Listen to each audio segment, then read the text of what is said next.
আজ 5ই জুন বিশ্ব পরিবেশ দিবস, আর সেই উপলক্ষে তমলুক জেলা আদালত চত্বরে বিশেষভাবে পালিত হয় এই দিনটিকে বৃক্ষরোপণ কর্মসূচি ও বৃক্ষপ্রদান কর্মসূচির মাধ্যমে। আজ বিকেল 4:30টায় জেলা দায়রা আদালত চত্বরে সমস্ত বিচারকগণ, আইনজীবীগণ ও বিচার প্রার্থীগণ উপস্থিত হয়ে এই বৃক্ষরোপণ উৎসব ও বৃক্ষপ্রদান কর্মসূচি পালন করেন। উপস্থিত ছিলেন। অনুষ্ঠানের উদ্বোধন করেন মাননীয় জেলা দায়রা বিচারক পূর্ব মেদিনীপুর শ্রী প্রিয়ব্রত দত্ত। উপস্থিত ছিলেন সমরেশ বেরা, জেলা আইনি পরিষেবা সচিব।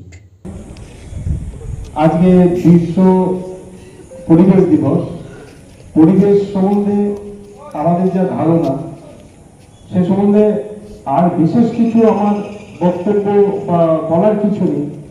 পরিবেশ বাঁচাতে হবে, গাছ বাঁচাতে হবে, কিন্তু তার সঙ্গে আমার একটা আইডিয়া আছে, আর কি চিন্তা আছে। আমরা যে গাছ পুঁতি না, সেই গাছের যে ফল হয়, ধরুন আম গাছ, কাঁঠাল গাছ, পুরো গাছটাকে যত ফল আছে আমরা মানুষ যারা আছি সবটাই পেরে নিই। কিন্তু আমি যখন বিভিন্ন স্টেশনে পোস্টিং ছিলাম, ধরুন একটা গাছে কাঁঠাল 10টা হয়েছে, আমি 2টো কাঁঠাল গাছে রেখে দিতাম, যাতে সেগুলো পাখিতে খায়,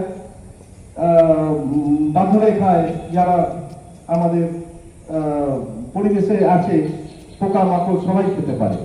তো এইটুকু আমার অনুরোধ যে আপনারা যারা যারা বৃক্ষ রোপণ করেন বা বৃক্ষ পালন করেন, অন্তত কিছুটা এই পশু পক্ষীদের জন্য যদি গাছে রেখে দেবেন, যাতে তারাও আমাদের মতো খেয়ে পড়ে বেঁচে থাকতে পারে। ধন্যবাদ। সহযোগিতায় আমরা জেলা জজ আদালতের প্রাঙ্গণে যে বিচারকদের কার পার্কিং আছে সেখানে সমবেত হয়েছি বৃক্ষরোপণ কর্মসূচি পালন করার জন্য। আজ আপনারা সকলেই জানেন বিশ্ব পরিবেশ দিবস।